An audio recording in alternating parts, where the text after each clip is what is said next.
School of magic season 3 episode title संकीर्ण मार्ग पर शत्रु। तुषार, मोटी भौहें वाले आदमी ने कहा। ऐसा लग रहा था कि जैसे वह उसका नाम लेगा दूसरे लोग तुरंत उसको पहचान जाएंगे कि वह कौन है। दुर्भाग्य से आदर्श ने कभी भी प्रसिद्ध कुलों और उनके प्रमुख व्यक्तियों की परवाह नहीं की। वह उस आदमी से पूछने ही वाला था कि वह कौन है जब इशारा ने उसकी बाजुएं खींची, उसे इशारा करते हुए कि मामले को और आगे बनाने बनाने बढ़ाने की जरूरत नहीं है। आप कितने अज्ञानी हो सकते हैं, आपको पता होना चाहिए कि जिमिंग कौन है ना? गर्वित सुंदर आदमी बोला। आदर्श ने याद करते हुए कहा, जिमिंग, यह थोड़ा जाना पहचाना नाम लग रहा था। नाम तो जाना पहचाना लग रहा था, लेकिन उसे याद नहीं आ रहा था कि वह व्यक्ति कौन था। वह राष्ट्रीय टीम का मेंबर था, सुंदर आदमी ने झट से कहा। ओह, वो आदमी, क्या तुम दोनों उसके ही कबीले से हो? आदर्श को आखिरकार रियलाइज हुआ। तो क्या यह वह बेवकूफ जिमिंग था जिसने सिर्फ उपहास करने और उन्हें फंसाने की कोशिश करने के अलावा कुछ नहीं किया? यहाँ तक कि अनिकेत भी जिमिंग से कम आंखों में खटकने वाला नहीं था। वह जिमिंग के मंदबुद्धि के अलावा कुछ नहीं था। जिमिंग, जिसे जितेंद्र भी कहा जाता था, जितेंद्र को वर्ल्ड कॉलेज टूर्नामेंट के दौरान आखिरी मैच में बदल दिया गया था। स्माइरा ने उनकी जगह ले ली। जितेंद्र ने 1 साल से ज्यादा समय तक चली ट्रेनिंग के दौरान कई देशों का दौरा किया था, फिर भी उनका योगदान स्माइरा से कम था, जिन्होंने वर्ल्ड कॉलेज टूर्नामेंट के दौरान सिर्फ आखिरी मैच में हिस्सा लिया था। ऐसा कहा जा रहा है कि जितेंद्र सिर्फ एक हेल्पर था। उस समय जो प्रभावशाली था वो चेयरमैन की सचिव थी। वह एक शक्तिशाली सरकारी अधिकारी थी, फिर भी अपनी अनुचित टिप्पणियों के कारण प्राचीन राजधानी के लोगों के दबाव में उसे अपनी नौकरी खोनी पड़ी थी। चेयरमैन के सचिव की भूमिका काउंसिलमैन की भूमिका के बराबर थी और उनका दर्जा काउंसिलमैन से थोड़ा ऊपर था। हालांकि न केवल इस कबीले को वर्ल्ड कॉलेज टूर्नामेंट के दौरान कोई मान्यता प्राप्त करने में असफलता मिली और एक इम्पोर्टेंट सरकारी पद खो दिया गया, बल्कि लोगों द्वारा उनकी बेहद निंदा भी की गई। यह समझ था कि इस कबीले के लोग आदर्श से इतनी नफरत क्यों करते थे।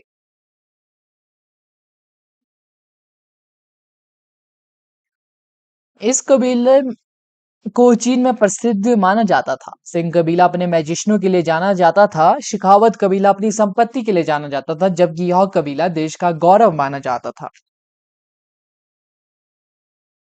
यह कुमार कबीला था। कुमार कबीला बेहद ही साधन संपन्न था। उसके पास कॉन्टैक्टों का एक विशाल नेटवर्क था। उनके कई लोगों को अधिकारी नियुक्त किया गया और फ्यूचर के नेताओं में से इनकी एक अधिकारी थी जिनसे कबीले को बेहद उम्मीदें थी।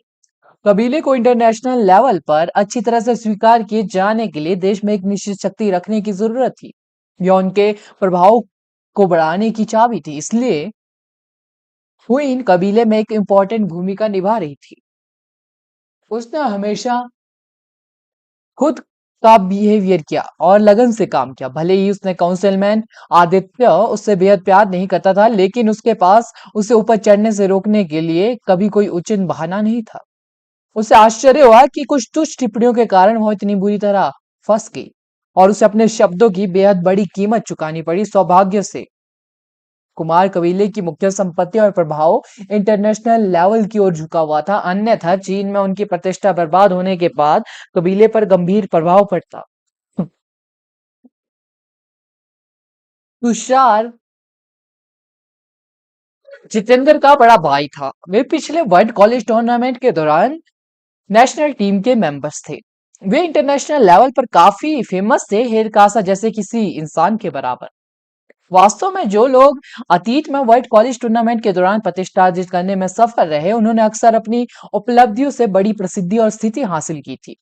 उनकी सफलता का सबसे बड़ा कारण कम उम्र में सुपर लेवल हासिल करने की उनकी क्षमता थी।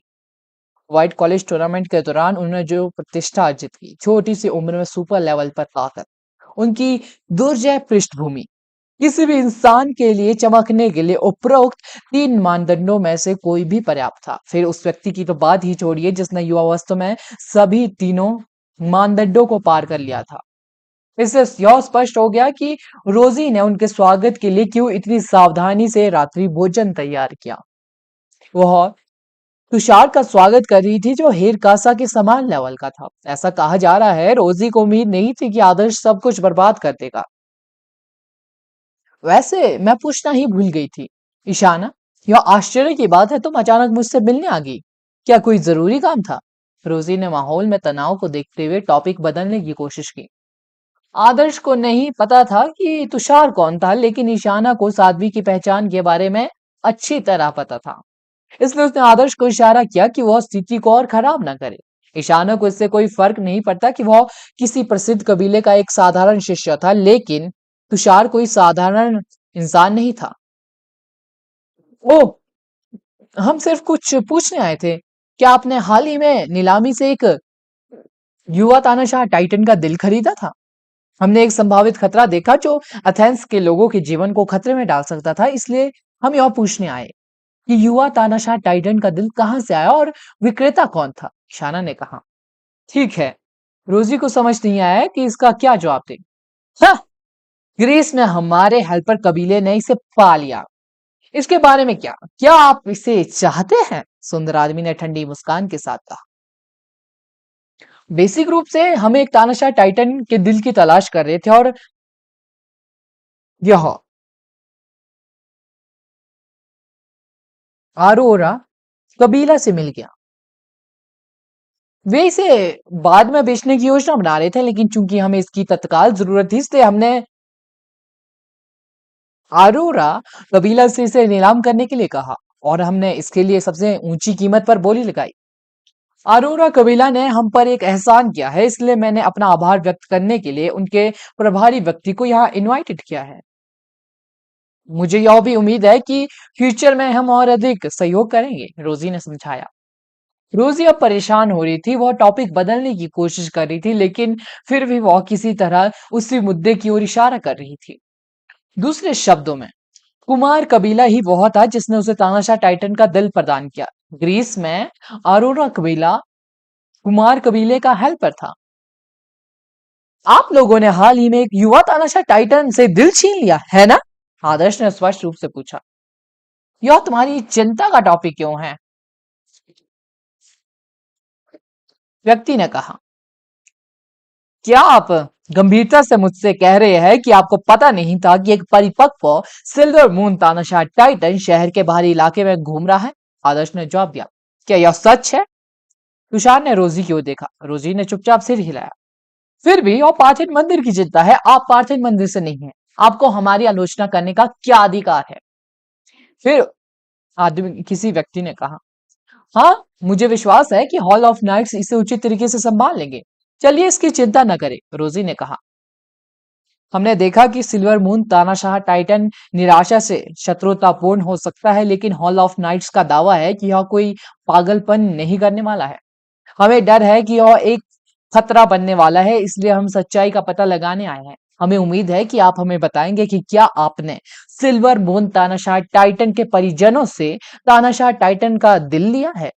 यदि ऐसा है तो हमें हॉल ऑफ नाइट्स को बताना होगा और वे सिल्वर मून तानाशाह टाइटन के साथ अधिक अलर्टता से पेश आएंगे, ईशाना ने शांति से समझाया। नेक्स्ट एपिसोड, टाइटन, अपास द्वारा मंत्रमुग्ध व्यक्ति। क्या तुम्हें यकीन है कि यह सच है? अविशा ने आश्चर्यचकित होकर पूछा। रोज एक पल के लिए गहरी सोच में पड़ गई और फिर उसने पूछा, क्या आपके पास अपने दावे के समर्थन में कोई सबूत है? हमारा सबूत? ईशाना ने अपास की ओर देखा जो चुपचाप बैठी थी। वह अचानक शब्दों के लिए खो गई थी। उनका साक्ष्य विश्वास पर आधारित था, फिर भी यदि वह उन्हें बताती कि यह एक युवा लड़की की प्रवृत्ति थी, तो न केवल पार्थिव मंदिर उन पर विश्वास नहीं करेगा, बल्कि सामान्य बुद्धि वाला कोई भी इंसान उन पर ट्रस्ट नहीं करने वाला था। यह उनकी सबसे बड़ी प्रॉब्लम थी। उनके पास यह साबित करने के लिए कोई प्रूफ नहीं था कि सिल्वर मून तानाशाह टाइटन एथेंस पर अटैक करने वाला था। तुम्हारे पास कोई सबूत नहीं है, लेकिन तुम डर रहे हो कि आसमान गिर जाएगा? तुम सच में बेहद कामचोर हो। कृष्णा ने उपहास किया। आप आगे बढ़ सकते हैं और पूछ सकते हैं कि उन्हें तानाशाह टाइटन का दिल कहां से मिला, बशर्ते वे सच बोलने को तैयार हो। आदर्श ने कहा। अगर ऐसा है भी तो भी हम इसके लिए जिम्मेदार नहीं है। सच में यहाँ आपसे मिलकर मेरी शाम पूरी बर्बाद हो चुकी है। कृष्णा ने कहा। यह सच है कि भले ही सिल्वर मून तानाशाह टाइटन शत्रुतापूर्ण हो जाए और शहर में कई निर्दोष लोगों को मार डाले, आप में से किसी को भी उनकी मौत के लिए कोई जिम्मेदारी नहीं लेनी चाहिए। यह शूरवीरों का हॉल है जिसने अपने कर्तव्यों की उपेक्षा की होगी। लेकिन मैं केवल यही उम्मीद करती हूँ कि आप अपने किए गए कामों के लिए कुछ विवेक रख सके। ईशाना ने मैजिक एसोसिएशन के एक एल्डर के रूप में बोलते हुए कहा। यही कारण है कि हम आज यहाँ हैं। व्यक्तिगत शिकायतों को एक तरफ रख दे और शहर के लिए एक संभावित खतरा है। क्योंकि हमें समान चिंताएं नहीं है, इसलिए हम खुद को माफ कर देंगे। ईशाना अपने पैरों पर खड़ी हो गई। उसका अब और रुकने का कोई इरादा नहीं था। आदर्श खड़ा हुआ और अपने बगल में बैठे आपास को थपथपाया। आपास पूरे टकराव के दौरान लगातार सभी पर नजर रख रही थी। वह सभी के रिएक्शनों में काफी दिलचस्पी ले रही थी। रोजी ने कहा, मुझे उम्मीद है कि अगर मैं तुम्हें नहीं भेजूंगी तो तुम्हें बुरा नहीं लगेगा। वह बैठी रही। अविशा आश्चर्यजनक रूप से अपने पैरों पर खड़ी हुई और बोली, मैं आपके साथ आऊंगी। कृष्णा आपास को घूर रहा था जब वह जा रही थी। उसने कुछ देर बाद कहा, क्या हम वाकई उन्हें ऐसे ही जाने देंगे? हम जंगली नहीं हैं। तुषार ने आदर्श और बाकी लोगों को जाते हुए देखा। उसने मुस्कुराते हुए कहा, हमारे पास किसी इंसान से निपटने के कई सभ्य तरीके हैं। मुझे माफ कर दो, मुझे नहीं पता था कि तुम दोनों के बीच कोई झगड़ा है। अगर मुझे पता होता तो। रोजी ने माफी मांगते हुए कहा, यह ठीक है। मैं लंबे टाइम से यह देखना चाहता था कि आदर्श किस तरह का इंसान है। मैं सोचता रहा कि क्या उसके 3 सिर और 6 हाथ है, लेकिन वह मुझे बेहद साधारण लगा।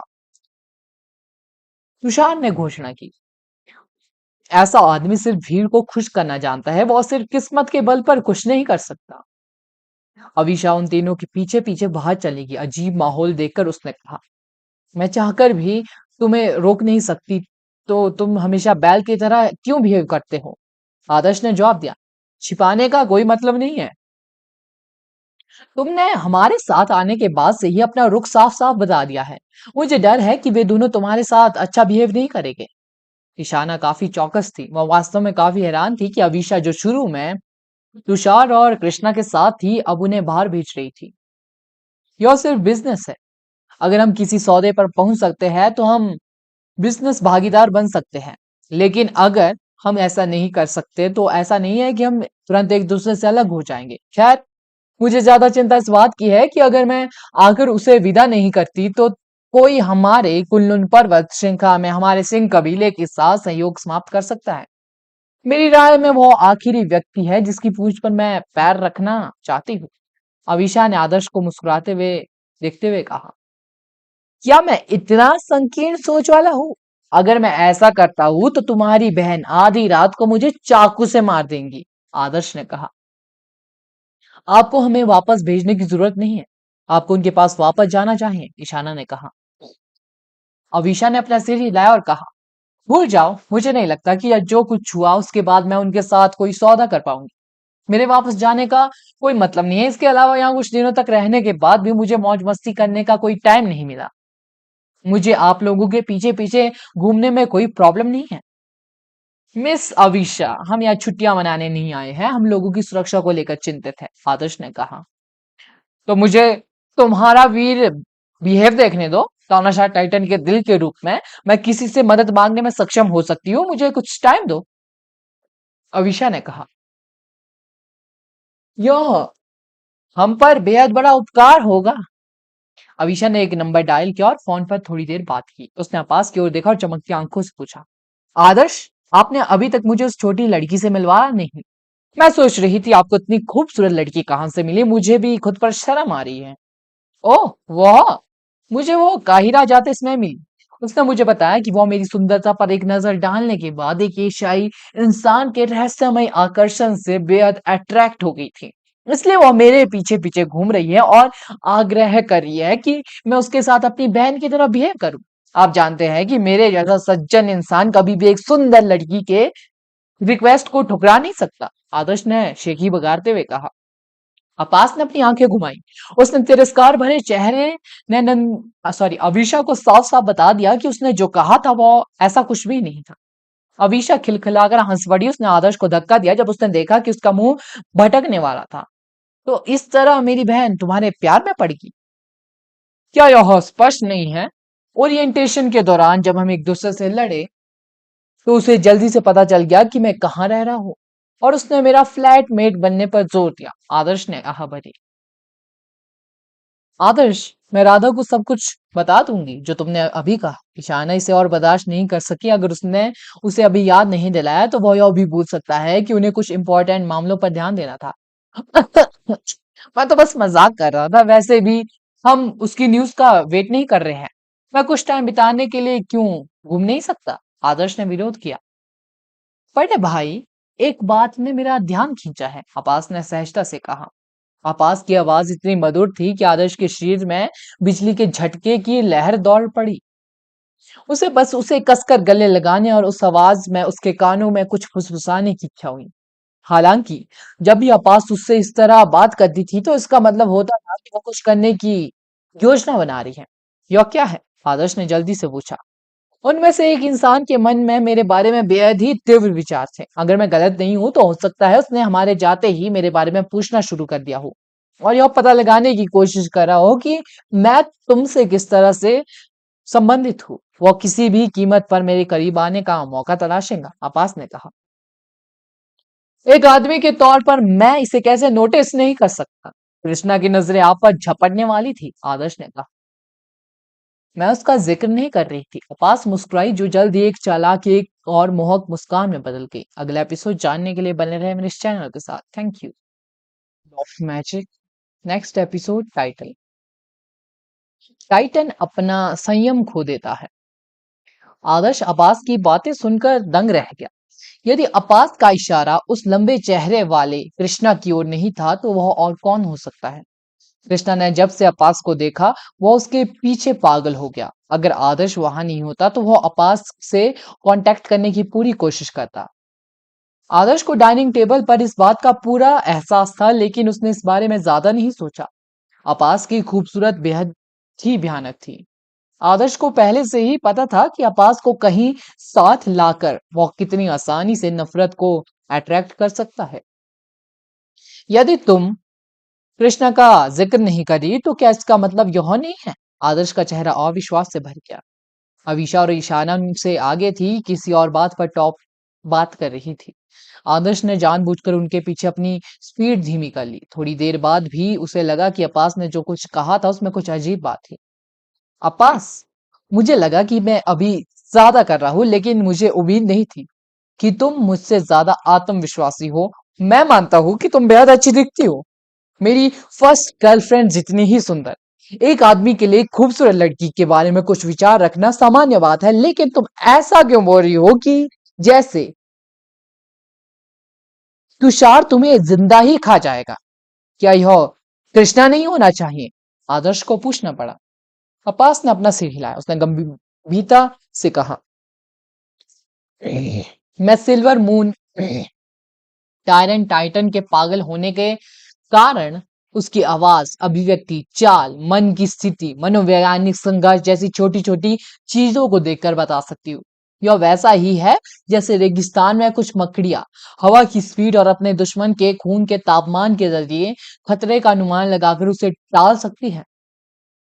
खतरे की भविष्यवाणी करे? आदर्श ने दोहराया। उसने सुना था कि विशेष जीव सहज रूप से ऐसा करने में सक्षम होते हैं। कुछ ऐसा ही, आपास ने सिर हिलाया। किसी इंसान की अभिव्यक्ति, आंखें, अंग और मन की स्थिति उसके विचारों का प्रत्यक्ष प्रतिबिंब होती है। चाहे वह उन्हें छिपाने की कितनी भी कोशिश क्यों ना कर रहा हो। वह कृष्णा मुझ में काफी दिलचस्पी लेता हुआ लग रहा था, लेकिन एक आदमी के लिए यह एक सामान्य रिएक्शन है। बस यह है कि वह इसे छिपाने में अच्छा नहीं था, या शायद उसने इसे छिपाने की जहमत नहीं उठाई। जब तुमने मुझे देखा तो तुम बिल्कुल उसके जैसे ही थे, आपास ने कहा। आदर्श शर्मा गया। ठीक है, उसने स्वीकार किया कि वह आपास की सुंदरता से प्रभावित था। उस तुषार के बारे में क्या? आदर्श ने जल्दी से पूछा। वो अपास उसकी कॉन्टेक्टेड बीस थी, उसके पास उसे धोखा देने का कोई कारण नहीं था। आपको लग सकता है कि तुषार मेरी ओर कोई ध्यान नहीं दे रहा था। उसका चेहरा सख्त था और उसकी आंखें बिल्कुल शांत थी, लेकिन मैं उसके शांत चेहरे के पीछे उसकी सच्ची भावनाओं को समझ सकती थी। जब हम वहां से निकले तो वह पहले से ही मेरे साथ शिकार की तरह बिहेव कर रहा था, अब्बास ने दावा किया। उसका शिकार? आदर्श ने ठंडे स्वर में कहा। तो तुम मुझे बता रही हो कि वह कृष्णा से भी बदतर है? वह अपनी भावनाओं को छिपाने में बेहद अच्छा है। मुझे लगता है कि इसका कुछ संबंध उसके यौन रुझान से है। मैंने देखा कि उसे रोजी और ईशाना में कोई दिलचस्पी नहीं थी जो परिपक्व थी, ना ही उसे अवीशा में कोई दिलचस्पी थी। फिर भी उसके मन में मेरे बारे में बेहद गहरे विचार थे, आपास ने आगे कहा। ओह! आदर्श ने भुएं उठाई। आपास अभी भी एक लड़की थी।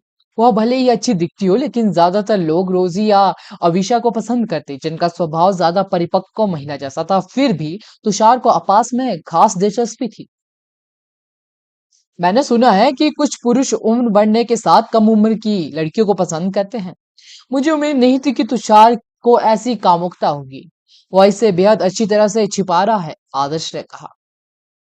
तुम उसके प्रति बेहद नर्म हो रहे हो। उसका जुनून या उससे भी बदतर हो सकता है, आवाज ने स्पष्ट किया।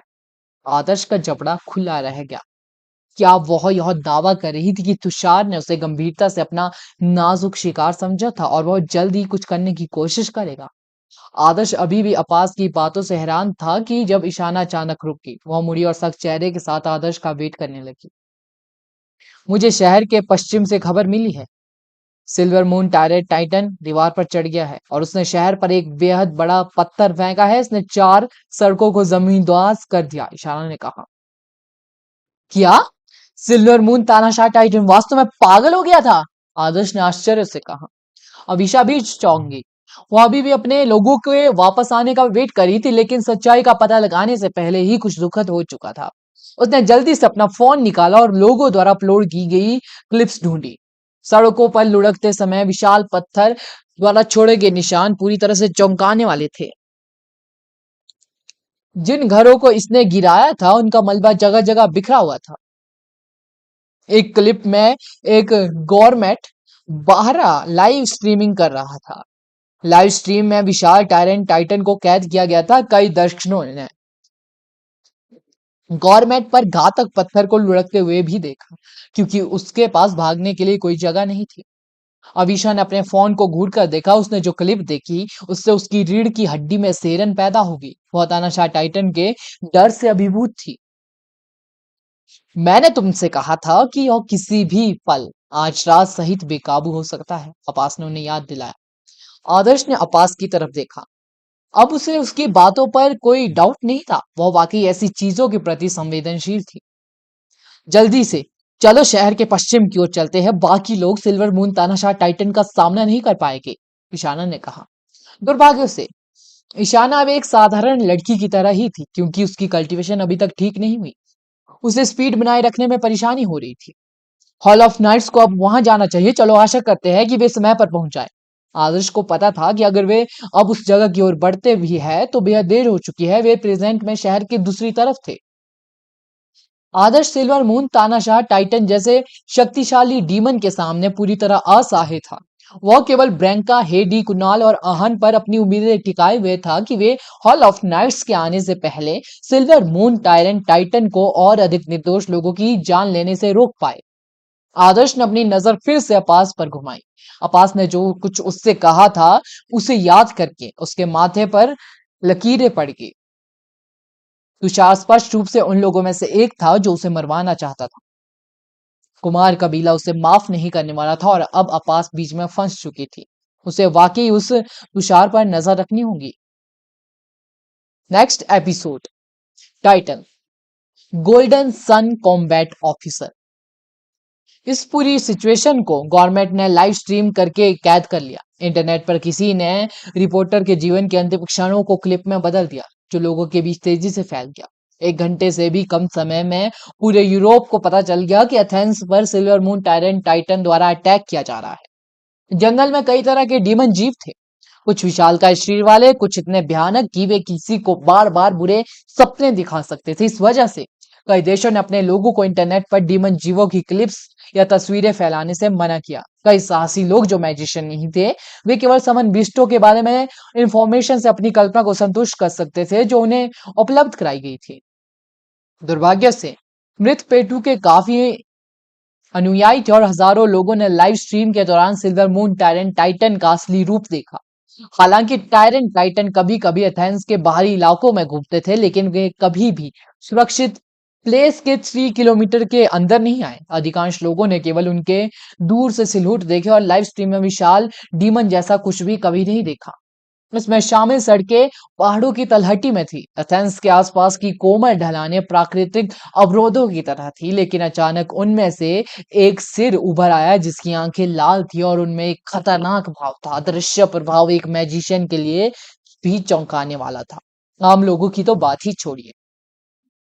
यह खबर इंटरनेट पर जल्दी से वायरल होगी। बेहद से लोग सोच रहे थे कि इस अटैक में कितने लोग मारे गए। सिल्वर मून टायरेंट टाइटन कुछ ही मिनटों में पूरे जिले को आसानी से नष्ट कर सकता था, यह देखते हुए कि यह कितना बड़ा था। लानत है हॉल ऑफ नाइट्स के उन गधों पर। अगर थोड़ी देर बाद वे आते तो मैं पहले ही मर चुका होता। वो सिल्वर मून टायरेंट टाइटन बेहद ताकतवर है। उसने एक ही मुक्का मारकर मेरी सारी प्रोटेक्शन तोड़ दी। मैं कुछ सड़कों पर उड़ गया और ऑफिस की इमारतों में जा घुसा। सौभाग्य से यह ऑफिस के समय के बाद था, नहीं तो मैं कुछ सुंदर श्वेत पोष महिलाओं को मार सकता था। जो आप बहुत डरावना है, तुमने मुझे पहले क्यों नहीं बताया कि सिल्वर मून तानाशाह टाइटन कितना शक्तिशाली था। मैं तो बस एक छोटा सा एडवांस मैजिशियन हूं। क्या तुम एक बात के लिए मुझे प्रताड़ित करना बंद कर नहीं सकते? आहन ने लगभग रोते हुए कहा। यार ठीक है, चिंता मत करो। तुम अब एथेंस में हो। तुम्हारा टूटा हुआ बायां हाथ, दाहिना कंधा, पसलियां, पीठ, अव्यवस्थित जबड़ा, कुचली हुई हथेली और टूटे हुए घुटने वास्तव में पार्थेन मंदिर के हीलरों के लिए कोई बड़ी बात नहीं है। आदर्श ने आहन को सांत्वना दी जो वर्तमान में एक स्पेस स्टेशन पर लेटा हुआ था। अगर आहन घायल नहीं हुआ होता तो वह तुरंत अपने पैरों पर खड़ा हो जाता और आदर्श से अपनी जान की बाजी लगाकर लड़ता। यह सौभाग्य की बात है कि जब यह सिचुएशन हुई तब आहन वहां मौजूद था। वह समय रहते सड़क पर मौजूद लोगों को पत्थर से बजाने में कामयाब रहा। प्रियंका ने कहा, मैं रिटायर हो रहा हूं। मैं अब और खिलवाड़ नहीं करना चाहता। अन्य एडवांस मैजिशियन डर जाते हैं जब इस साल में एक बार कमांडर लेवल के डीमन से टकरा जाते हैं, लेकिन इस साल मैंने कितने रूरल लेवल के बिस्टों का सामना किया है। उनकी संख्या उन लड़कियों की संख्या से ज्यादा है जिनके साथ मैंने संबंध बनाए हैं। मैं अब और बर्दाश्त नहीं कर सकता। आहन चिल्लाया। देखो तुम बिल्कुल ठीक हो आपास, उसे एक अच्छा सपना देखने दो। यह वास्तव में कोई गंभीर बात नहीं है, बस कुछ मामूली चोटें हैं, आदर्श ने कहा। अरे, हमने उसकी पूरी जांच की। उसके अंदरूनी अंगों से खून बह रहा है और उसे अलग अलग तरह का नुकसान पहुंचा है। हम केवल उसकी हड्डियों का इलाज कर सकते हैं, हम उसके अंगों का इलाज करने की हिम्मत नहीं कर सकते, हॉस्पिटल के हीलर ने कहा। आहन की आंखें चौड़ी होगी, वो अपना दिमाग खोने वाला था। अपास, तुम किसका वेट कर रही हो? जल्दी करो, आदर्श ने कहा। अपास आदर्श और आहन के बीच खड़ी थी। उसकी आंखें अचानक सुनहरी हो गई, सूर्योदय की तरह चमकदार। आहन की उग्र अभिव्यक्ति तुरंत शांत हो गई। कुछ सेकंड बाद वह स्टेशन पर गहरी नींद में सो गया। नर्स, क्या आप उसे पार्थिन मंदिर लाने के लिए किसी का प्रबंध कर सकती हैं? आदर्श ने कहा। पार्थिन मंदिर ऐसी जगह नहीं है जहां आप अपनी इच्छा अनुसार आ जा सकते हैं, एक नर्स ने आदर्श को घुर्राते हुए कहा। मैं नाइटो ड्रावो से उसे लेने के लिए कहूंगी, ईशाना ने कहा। उसका अंत इस तरह कैसे हुआ? आदर्श मदद नहीं कर सका, लेकिन उसने पूछा। कुणाल, जो वास्तव में घायल नहीं था, ने हंसते हुए कहा। अपने घटिया मुंह के बावजूद वह एक बेहद ही नेक इंसान है। हमने पहले से ही अपने पीछे हटने की तैयारी कर ली। गोल्डन ने वास्तव में किसी को नहीं मारा, जिसमें वह पेटू भी शामिल था जो अपने रिपोर्टिंग के बीच में था, जिसे हेडी ने बचाया। लाइव टीवी केवल तब बाधित हुआ जब स्पेस मैजिक ने उसके इक्विपमेंट को खराब कर दिया। वह बोल्डर से नहीं मारा गया, जैसे कि इंटरनेट पर लोगों ने बातें फैलाई। जब हम जाने वाले थे तो हेडी ने सुना कि एक छोटा बच्चा पास में लुक्का छिपी खेल रहा था। उसने सभी दोस्त अपनी जान बचाने के लिए भागे थे, फिर भी वह बिना कोई आवाज किए छिपा हुआ था। हमें लगा कि बच्चा बच नहीं पाएगा, लेकिन अहान ने बहादुरी से आगे बढ़कर काम किया और इसलिए वह इस तरह समाप्त हो गया। मिस ब्रेंका को भी सिल्वर मून टायरेंट टाइटन ने उड़ाकर गिरा दिया था। अगर सिल्वर मून नाइट समय पर नहीं आते तो आहन शायद अब तक मर चुका होता। यह बेहद ही करीबी मुठभेड़ थी। बच्चा असल में सिल्वर मून टायरेंट टाइटन के पैर के नीचे था। हेडी ने सहमति जताई। जो कुछ हुआ उसके बाद उसे आहन के बारे में एक अलग धारणा भी प्राप्त हुई। प्रभावशाली, अच्छा किया। आदर्श ने सिर हिलाया। वो अपास की ओर मुड़ा और पूछा, अरे अपास, क्या सपने को बदलने में बेहद देर हो चुकी है? हमें उसे एक अच्छा सपना दिखाना चाहिए था। हेडी, कुणाल, ब्रेंका और ईशाना अवाक रह गए। इंटरनेट पर तेजी से फैली अफवाहों के बावजूद सरकार ने जल्द ही सिचुएशन साफ कर दी, जिससे यह तमाशा खत्म हो गया। हालांकि शहर ने अतीत में जिन तानाशाह टाइटन्स को हराया था, उसके विपरीत यह सिल्वर मून तानाशाह टाइटन शहर को अपने साथ गिराने के लिए पूरी तरह से जिद्दी पर अड़ा था। हॉल ऑफ नाइट्स के लोगों के आने के बाद भी इसने पीछे हटने का कोई संकेत नहीं दिखाया। जब आदर्श शहर के पश्चिम की ओर बढ़ा तो उसने देखा कि सिल्वर मून टायरेंट टाइटन सुनसान सड़कों पर नखरे कर रहा है। कुछ सिल्वर मून नाइट्स आसमान में उड़ रहे थे और ब्लू स्टार नाइट्स के कुछ दल जमीन पर खड़े थे। एक गोल्डन सन नाइट एक ऊंचे टेलीकम्युनिकेशन टावर पर खड़ा था, जबकि जूनियर नाइट्स मैजिक फॉर्मेशन बना रहे थे। एक लाइटनिंग पनिशमेंट फॉर्मेशन ने सिल्वर मून टायरेंट टाइटन को पर्पल पिंजरे के अंदर फंसा लिया। अलग अलग एलिमेंटों की रोशनी अंधेरी सड़कों पर टिमटिमा रही थी, जिससे एक एलिमेंटल तूफान बन गया जो सिल्वर मून टायरेंट टाइटन को बुरी तरह से मार रहा था। सिल्वर मून तानाशाह टाइटन जोर से चिल्लाया। पूरा शहर उसकी आवाज सुन सकता था, और फिर भी वह डीमन केंद्रित अटैकों का सामना करने के बावजूद पीछे नहीं हटता। उसने लापरवाही से लाइटनिंग पनिशमेंट फॉर्मेशन को खत्म कर दिया और गोल्डन सन नाइट्स पर अटैक किया, जो ऑर्डर दे रहा था। इससे गोल्डन सन नाइट्स आश्चर्यचकित हो गया और उसने घबराहट में तुरंत सुपर विंड स्पिल का यूज किया। थाउजेंड लीव्स मैजिक आसमान में नीले दरांती की तरह फैल गया। हवा के उस तरह सिल्वर मून टायरेंट टाइटन पर गिरे, जिससे कई धातु की खनकने की आवाजें निकली। सिल्वर मून तानाशाह टाइटन की त्वचा स्टील से भी ज्यादा मजबूत थी। विंड स्पीड से उसे कोई नुकसान नहीं हुआ। उसने अचानक अपनी पूरी ताकत से आगे की ओर मुक्का मारा। मुक्का लगने से तेज हवा चली, जो भयानक शक्ति के साथ गोल्डन सन नाइट्स की ओर पड़ी और थाउजेंड लीव सेवर को चकनाचूर कर दिया। विंडस्पिल के पास कोई मौका नहीं था।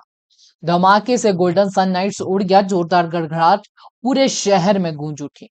एथेंस में लोग कांपते हुए रात्रि आकाश को देख रहे थे। एथेंस हमेशा सुरक्षित रहा है। लोग आमतौर पर अपने शांतिपूर्ण जीवन के मजे लेते हैं।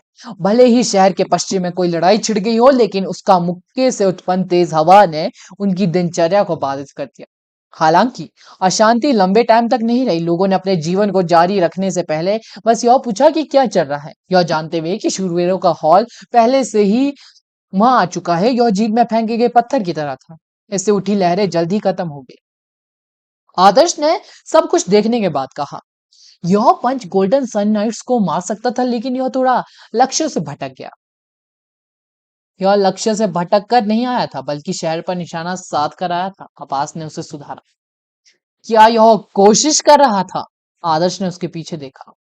पार्थियन मंदिर एथेंस में स्थित था। अगर कुछ भी हुआ तो केवल बाहरी इलाकों की झीलें ही खतरे में होंगे। शहर के दिल पर कोई खतरा आने की संभावना नहीं थी।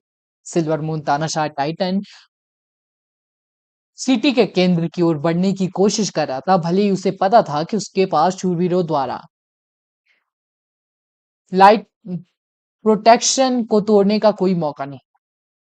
आपास की टिप्पणी के बिना भी आदर्श सिल्वर मून तानाशाह टाइटन के गुस्से और निराशा को आसानी से समझ सकता था। यह एक मध्यम आयु वर्ग के व्यक्ति की तरह था, जिसने अपने एकमात्र परिजन को खो दिया। कुछ दिनों तक शांत रहने के बाद कुछ पागलपन करने के लिए उकसाया गया। सिल्वर मून तानाशाह टाइटन भाग सकता था, लेकिन उसने ऐसा नहीं किया। उसका खून एक धारा की तरह बह रहा था, लेकिन वह अभी भी शहर के सेंटर की ओर बढ़ रहा था। स्पिले उसे तोप की तरह उड़ा रही थी, फिर भी वे उसे अपने पैर हिलाने से रोक नहीं पाए। प्रभाव से उत्पन्न तेज हवाएं लगातार सभी दिशाओं में बह रही थी। आदर्श और अब्बास एक इमारत की छत पर खड़े थे। सिल्वर मून टायरेंट टाइटन उनके बेहद करीब था, लेकिन उसने उन लोगों पर ध्यान नहीं दिया जो उसका रास्ता नहीं रोक रहे थे। आदर्श ने उस जीव को अपने आगे बढ़ते देखा। रजत चंद्र तानाशाह टाइटन ने अचानक पलटकर इमारत की टॉप पर स्थित दो छोटी आकृतियों को देखा। वे निश्चित नहीं थे कि उनमें से किसने उसका ध्यान अट्रैक्ट किया। सभी अनधिकृत व्यक्तियों को तुरंत चले जाना चाहिए, एक सिल्वर मून नाइट ने उन पर चिल्लाते हुए कहा। आदर्श और अपास ने कोई कदम नहीं उठाया क्योंकि उन्होंने जाने का प्लान नहीं बनाया था। सिल्वर मून टायरेंट टाइटन ने अपास और आदर्श को घूर कर देखा। उसकी आंखें बेहद बड़ी थी और खूनी लाल रेखाओं से भरी हुई थी और बताना मुश्किल था कि वे किस पर ध्यान केंद्रित कर रहा था। अगला एपिसोड जानने के लिए बने रहे मेरे इस चैनल के साथ। Thank you. School of magic season 3 episode title eye contact. मृत्यु की धुरी। आदर्श को तानाशाही टाइटन के रिएक्शन से हैरानी हो रही थी। तभी एक तेज आवाज सुनाई दी। एक और गोल्डन साइन नाइट्स कहीं से आया। उसका सुनहरा लबादा हवा में लहरा रहा था। तानाशाह टाइटन के सामने उसका आकार छोटा नहीं लग रहा था। उसे घेरे हुए चांदी की चमक उसके नेक व्यवहार को और भी बढ़ा रही थी।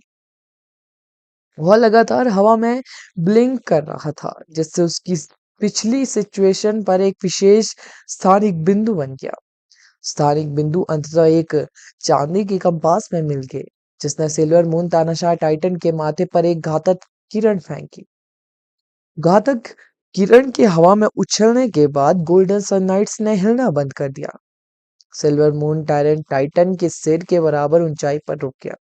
इस बीच सिल्वर मून टायरेंट टाइटन का बेजान शरीर धीरे धीरे पीछे की ओर गिर गया। गोल्डन सनलाइट्स ने सिल्वर मून तानाशाह टाइटन की ओर अपनी पीठ कर रखी थी, लेकिन उसने उस जीव को देखने के लिए पीछे मुड़ने की जहमत नहीं उठाई। जब वह जमीन पर गिरा तो उसका विशाल और सिर बमुश्किल उससे बच पाया। फिर भी उसे ऐसा लगा जैसे सब कुछ उसके कंट्रोल में था। वह जानता था कि सिल्वर मून तानाशाह टाइटन उसे छू नहीं पाएगा। सिल्वर मून तानाशाह टाइटन जमीन पर भारी रूप से गिरा। वह सिर्फ गोल्डन सनलाइट के पैरों के नीचे का हिस्सा ही देख पाया। उसे उसके चेहरे को करीब से देखने का मौका ही नहीं मिला।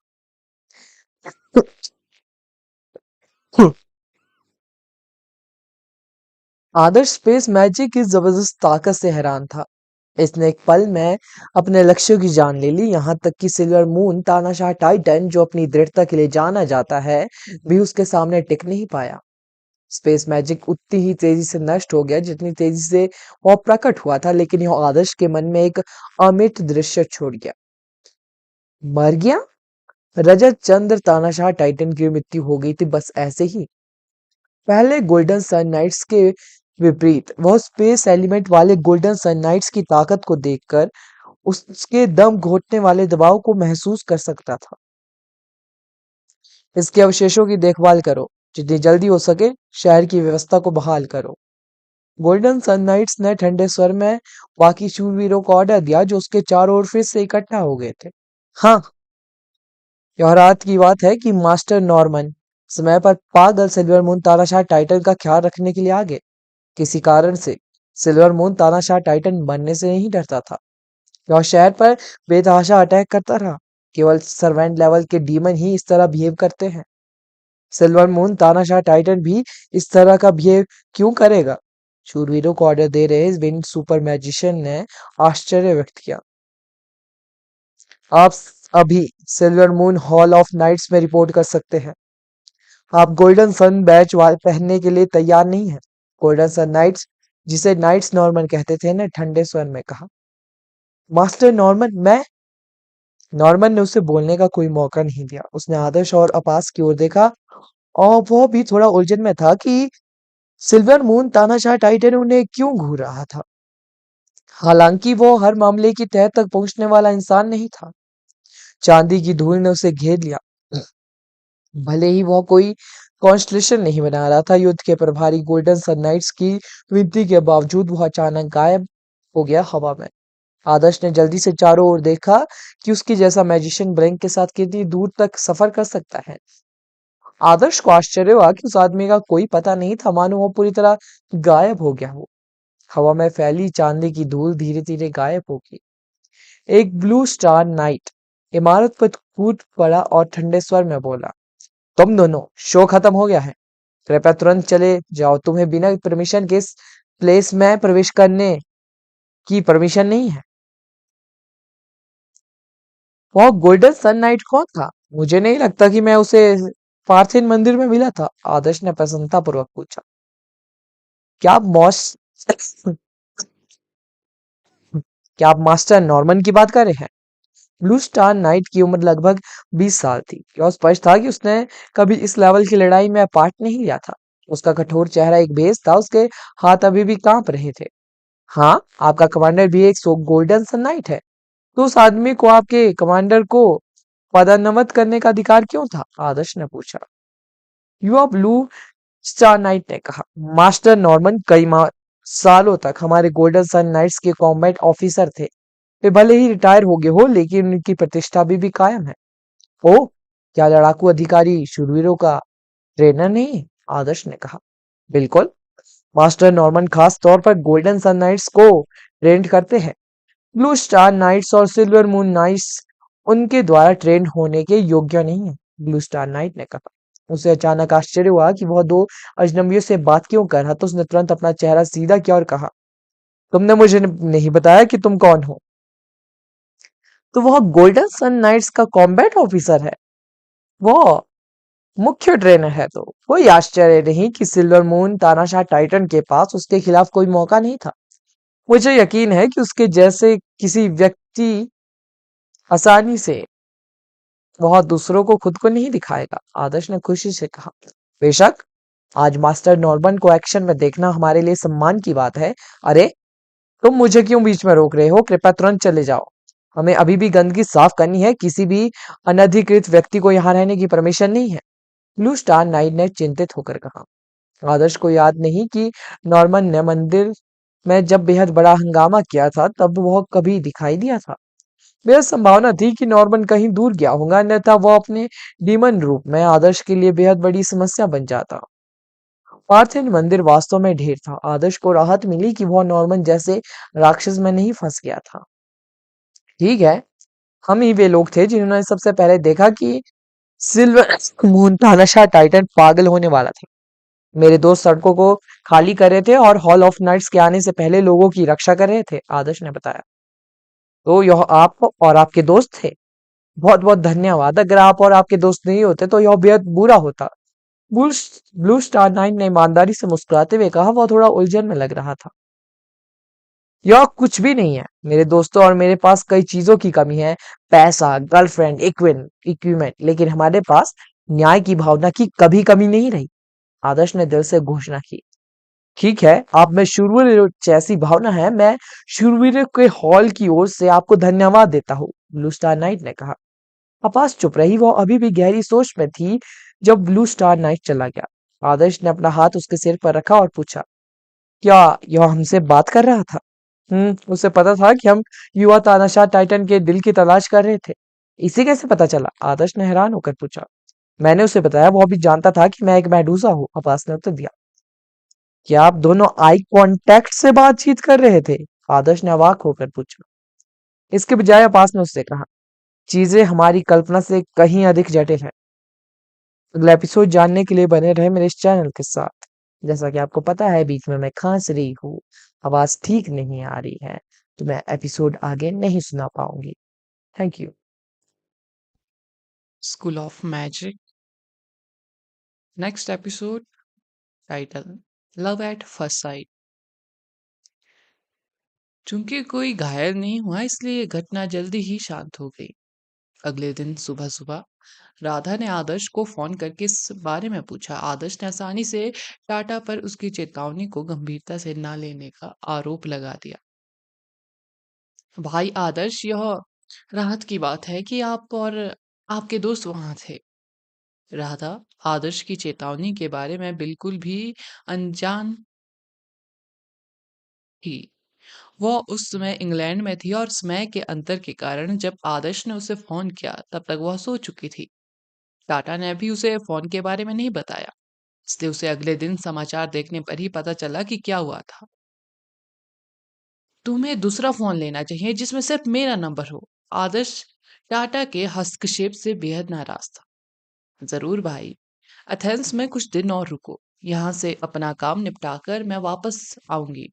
मैं तुम्हारे दोस्तों को देवी पर्वत पर अपना आभार व्यक्त करने के लिए इनवाइट करूंगी। राधा ने खुशी से सहमति जताई। ओह, इसकी जरूरत नहीं होगी। बात यह है कि क्या इस घटना में किसी की मौत से आप पर कोई असर पड़ेगा? मेरा मतलब चुनाव से है, आदर्श ने पूछा। एथेंस की सुरक्षा वाकई मेरी जिम्मेदारियों में से एक है, लेकिन प्रॉब्लम यह है कि हॉल ऑफ नाइट्स मुझसे सीधे ऑर्डर नहीं लेता, खासकर जब शहर की सुरक्षा की बात आती है। टाटा ने जानबूझकर आपकी कॉल को नजरअंदाज नहीं किया, बस उसे पता था कि मुझे बताने से कोई फर्क नहीं पड़ेगा। हॉल ऑफ नाइट्स किसी मामले को तभी सीरियस लेगा जब उसके खतरे के पर्याप्त सबूत हो, इसलिए ऐसी स्थिति में मैं सिर्फ उन लोगों से ही हेल्प मांग सकती हूँ जो पर्दे के पीछे से मेरा साथ दे रहे हैं। जहां तक हॉल ऑफ नाइट्स की बात है, राधा फिर चुप हो गई। आदर्श आसानी से रियलाइज कर सकता था कि राधा कितनी असहाय महसूस कर सकती है। राधा पार्थिव मंदिर में एक बाहरी व्यक्ति थी। उसके ना तो कोई ज्यादा संपर्क थे, ना ही मजबूत पृष्ठभूमि। पार्थिव मंदिर के अधिकारी उसमें अपने अपने तरीके से काम कर रहे थे और यह स्पष्ट करने से हिचकिचा रहे थे कि वे किस उम्मीदवार का समर्थन कर रहे हैं। परिणाम स्वरूप उम्मीदवार पार्थिव मंदिर के आंतरिक अधिकारियों को मनाने के लिए केवल अपने बाहरी प्रभाव पर ही निर्भर रह सकते थे। इसलिए हाल ही में राधा और ईजिशा अन्य देशों से समर्थन प्राप्त करने पर ध्यान केंद्रित कर रहे थे। मुझे यह सुनकर दुख हुआ, आदर्श ने आह भरी। आदर्श राधा को पार्थिव मंदिर में रहने देने के लिए राजी होने के बाद से लगातार उसकी चिंता में डूबा रहता था। चीन में पली बड़ी राधा जैसी शख्सियत के लिए पार्थिव मंदिर के पुराने धूर्तों का समर्थन हासिल करना बेहद मुश्किल था। अगर लोगों को इजिशा के पुनरुत्थान और हाल ही में पार्थिव मंदिर में उसके द्वारा मचाई गई अराजकता पर शक न होता, तो अचानक प्रकट हुई राधा के चुनाव जीतने की कोई संभावना ही नहीं थी। इजिशा अपने संबंधों के दम पर उसे आसानी से हरा सकती थी।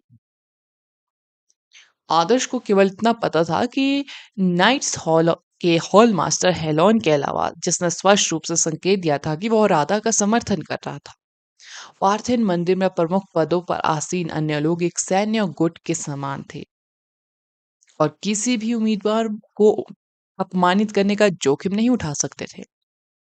प्रॉब्लम यह थी कि हालांकि हेलोन हॉल मास्टर था, फिर भी शूरवीरों के हॉल की फॉर्मेशन बेहद जटिल थी।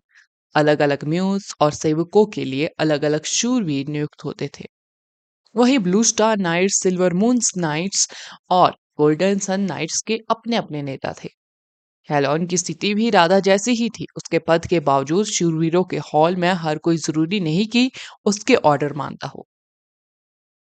हेलोन अब राधा का तुरुप का पता था। वह नहीं चाहती थी कि हेलोन स्थिति स्पष्ट होने तक सार्वजनिक रूप से अपना रुख जाहिर करे, जिससे हेलोन को पर्दे के पीछे से राधा के पक्ष में नजर रखने और चालें चलाने का मौका मिल जाए। वरना इजिशा जानती थी कि एक बार हेलोन ने अपना रुख जाहिर कर दिया तो वह उसे महाभियोग लगाने के लिए हर संभव कोशिश करेगी। पार्थिव मंदिर में उसकी जगह लेने के लिए कई लोग वेट कर रहे थे। आदर्श पार्थिव मंदिर की जटिल स्थिति से बेहद परिचित नहीं था, लेकिन वह एक बात के बारे में निश्चित था कि यदि सिल्वर मून तानाशाह टाइटन ने पश्चिम एथेंस में बेहद से लोगों को मार डाला तो राधा को जिम्मेदार ठहराया जाएगा। यदि कोई उम्मीदवार शहर की सुरक्षा की गारंटी भी नहीं दे सकता, तो वह तुरंत अपना समर्थन खो देगा और अन्य उम्मीदवारों के उपहास का पात्र बन जाएगा। राधा के साथ बातचीत करने के बाद आदर्श को आश्चर्य होने लगा कि क्या तानाशाह टाइटन का दिल इजीशा की साजिशों में से एक था। हालांकि टाटा ने से इस बारे में पूछने पर उस एल्डर महिला ने कहा कि हालांकि इजीशा एक ऐसी शासक थी जो अपनी हैसियत पक्की करने के लिए हर तरह के तामझाम अपनाती थी, फिर भी वह एथेंस की सच्ची रक्षक थी। वह अपने लोगों के खून को अपनी गद्दी तक पहुंचने वाले लाल कालीन की तरह नहीं समझती थी। भाई आदर्श, चलो ये मत मानिए कि इसके पीछे अजीशा है। मुझे नहीं लगता कि वो ऐसा कुछ करेगी। इससे उसे कोई फायदा नहीं होगा। आशा रुइया भी हमारे अलावा एक कैंडिडेट है। अगर उसने ऐसा कुछ किया तो वे खुद ही बर्बाद हो जाएंगी, राधा ने कहा। ठीक है, मुझे लगता है मैं इसके बारे में कुछ ज्यादा ही चिंता कर रहा हूँ, आदर्श ने कहा। आदर्श उस दोपहर आहन से मिलने गया। आहन की चोटें उसके अनुमान से कहीं ज्यादा गंभीर थी। प्राचीन मंदिर का एक सेवक उसका इलाज करने आया था, फिर भी वो अभी तक ठीक नहीं हुआ। आदर्श को अवीशा का फोन आया जब आसमान अंधेरा होने वाला था। उसके पास करने के लिए और कुछ नहीं था, इसलिए उसने खुशी खुशी उसका इनविटेशन स्वीकार कर लिया। कुणाल, क्या तुम सच में नहीं जाना चाहते? अवीशा एक महान सुंदरी है, मैं उससे तुम्हारा परिचय करा सकता हूँ। आदर्श ने उससे आग्रह किया। यह सिर्फ आहन पर ही काम कर सकता है। अगर आप उसे बता दे तो वह लंगड़ाते हुए भी आपके साथ चलेगा।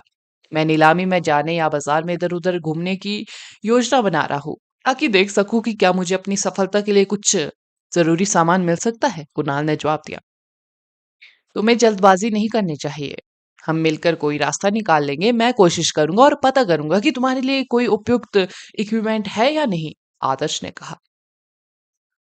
मुझे संदेह है उन्हें ढूंढना आसान होगा। कुणाल ने कहा। अगर तुम खुद उन्हें ढूंढोगे तो यह आसान नहीं होगा। यह मत भूलना कि तुम्हारे पीछे अभी भी नंदेश पर्वत है। आदर्श ने उसे याद दिलाया।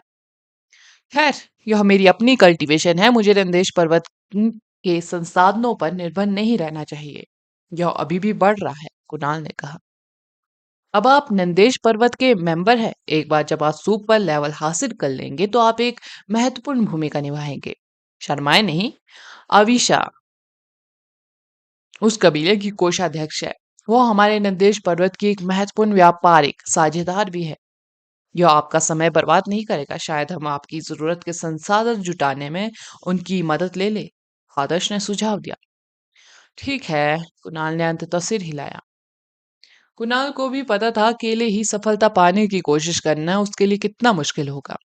उसने पहले भी कई बार कोशिश की, लेकिन उसे लग रहा था कि वह बस खुद को बुरी तरह चोट पहुंचा रहा है। अगली कोशिश से उसे पहले काफी देर तक आराम करना पड़ेगा। उसके बाद अभी इस्तेमाल करने के लिए कुछ भी उपयोगी नहीं था। कोई भी कलाकृति या स्प्रिंग जो उसे थोड़ी जल्दी ठीक होने में मदद कर सके, निश्चित रूप से इस प्रक्रिया को तेज करेगी। वह भाग्यशाली था कि उसने सुपर लेवल की भी जांच कर ली।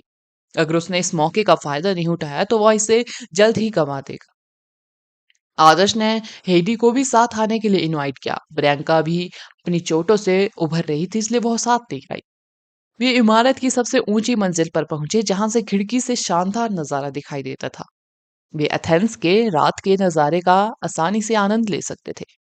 आदर्श ने देखा कि नंद अवीशा और आहान जैसे अमीर लोग रेस्टोरेंट के माहौल को लेकर काफी चिंतित रहते थे। आदर्श को हमेशा ऐसा लगता था जैसे वे जिन जगहों पर उसे बुलाते थे उन्हें देखकर उसकी आंखें खुद ब खुद चौड़ी हो जाती थी। अगर उसे कोई फैसला करना होता तो वह शायद किसी गली के कोने पर किसी पिज्जा की दुकान पर ही जाता। वेटर उन चारों को एक शानदार नजारे वाली मेज पर ले गया। आदर्श ने मेज पर नजर डाली और अवीशा के बगल में एक आकर्षक महिला बैठी देखी। वह महिला अवीशा की बात ध्यान से सुन रही थी। उसकी भुहें लंबी और सुंदर थी। आदर्श पानी के पर्दे के पार उसकी कोमल गोरी त्वचा देख सकता था। उसने काले रंग की पोशाक पहनी हुई थी। उसके कॉलर बोन उसकी मुद्रा से थोड़ी उभरी हुई थी। उसके चिकने कंधे बेहद आकर्षक थे। आदर्श मेज के पास पहुंचते ही उस औरत को घूरता रहा। पहली बार किसी औरत की कंधों की तरफ उसका इतना आकर्षण था। आमतौर पर वह सीधे उनकी छाती को घूरता था, लेकिन इस बार नहीं। ज्यादातर लोगों की त्वचा पर कुछ तिल या ब्लैक हेड्स होते हैं, लेकिन उस औरत की त्वचा एकदम सही हालत में थी। मैंने तुमसे क्या कहा था? मेरे साथ आने का तुम्हें कोई पछतावा नहीं होगा। अवीशा के बगल में बैठी लड़की बेहद हॉट है। आदर्श ने कहा। वह थोड़ी परिचित लगती है। कुणाल ने कहा। हाँ, मुझे भी हर चीज अच्छी दिखने वाली लड़की जानी पहचानी लगती है। आदर्श हंसा। जाहिर है वह काफी अच्छे मूड में था। ग्रुप उस मेज पर गया जो अवीशा ने बुक किया था। अवीशा ने मुस्कुराते हुए उनका स्वागत किया और विनम्रता से उन्हें अपनी सीट पर बैठने के लिए इनवाइट किया। क्या आप पहले इस खूबसूरत महिला से हमारा परिचय नहीं कराएंगे? आदर्श ने शरारत से उस महिला की ओर देखा जो उसे दिलचस्प लगी। अवीशा दंग रह गई। काली पोशाक पहने महिला धीरे से घूमी, जिससे उसका चेहरा दिखाई दिया। उसकी आंखें काले रत्नों की जोड़ी की तरह थी जो आदर्श को देख रही थी। उसके लंबे बाल लाल स्कार्फ से बंधे थे। आदर्श ने तभी देखा कि उसके बाल बर्फ की तरह चांदी जैसे सफेद थे। जब आदर्श ने उसका चेहरा देखा तो उसने अपना मुंह इतना चौड़ा कर दिया कि उसमें एक पूरी प्लेट समा जाए। आदर्श का रिएक्शन देखकर अवीशा खिलखिलाकर हंस पड़ी। उसने एक पल बाद पूछा, क्या मुझे अब भी उसे तुमसे मिलवाना होगा? अच्छा, मैं सोच रहा था कि तुम्हें देखकर मुझे ऐसा क्यों लगा जैसे कामदेव ने मुझे गोली मार दी हो। नंदिनी, तुम एथेंस कब आई? अविशा, तुमने मुझे बताया क्यों नहीं कि वो यहाँ है? मुझे तुम्हारा परिचय कराने दो। ये कुणाल है। आदर्श के हाव भाव को एक दो शब्दों से बयां करना नामुमकिन था। मैं उसे जानती हूँ। नंदिनी ने भावशून्यता से कहा। यह है। आदर्श ने अपास की ओर इशारा किया जो उसके बेहद करीब थी। अपास और आदर्श सामान्य परिचितों से भी ज्यादा करीब खड़े थे।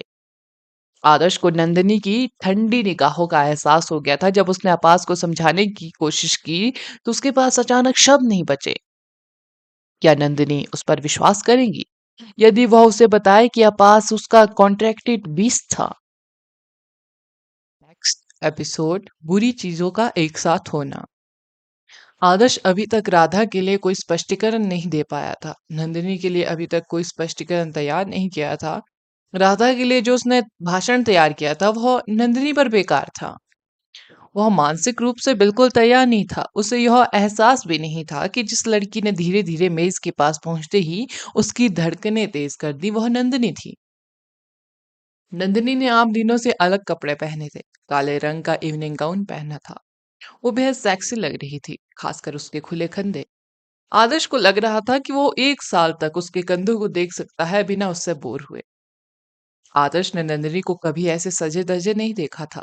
वह जवान तो थी पर परिपक्व, सेक्सी थी पर शांत स्वभाव की। अब उसका वह सामान्य आकर्षक व्यवहार नहीं रहा। आदर्श उसके ठंडे व्यवहार का आदी हो चुका था और उसके आकर्षण से पूरी तरह मोहित हो चुका था। उसका मन तो कर रहा था कि उसे उठाकर कमरे में एक बड़े बिस्तर पर ले जाए। मेरे महान कास्टेलन, क्या तुम मजेदार नहीं हो? क्या तुम्हें पता नहीं होना चाहिए था कि नंदिनी यहाँ है? मैं तुम्हें क्यों बताऊं? अविशा हंस पड़ी, खासकर आदर्श का रिएक्शन देखकर। इसे चंद शब्दों में बयां करना मुश्किल है।